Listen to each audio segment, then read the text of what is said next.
All right, let's, Andrew, you want to respond real quickly to Dan? I did, and Dominic, I first of all, I thank you for sharing that story, and I appreciate it. I'm not talking about heroin as the story that you related to, and I'm curious, have you ever had a drink?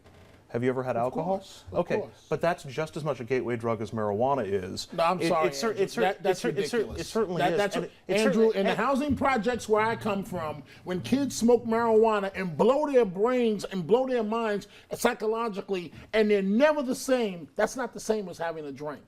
Well, first of all, you were talking about it as a gateway, and I'm Right. saying that as a gateway, you could certainly make the same argument about alcohol or about legal prescription medications.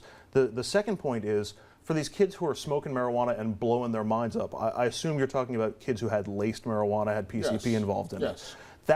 Which is a legitimate problem when you have an unregulated Wild West kind of market. They're smoking the equivalent of bathtub gin. If they're going to a liquor store and they're buying a bottle of Jack Daniels, you know what you're getting.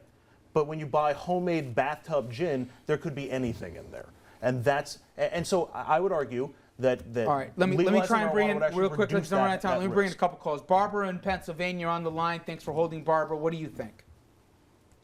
I agree that it should be legalized, and I agree with the gentleman that was just speaking that when you buy it on the street, you don't know what you're getting in it, and when you get something that's not right, there's so much gun violence or fights, and people get it from the black market. Okay. Okay, let me see if Michael agrees with you. He's calling us from Philly. Michael, you're on the line. Yeah, how you doing, Richard?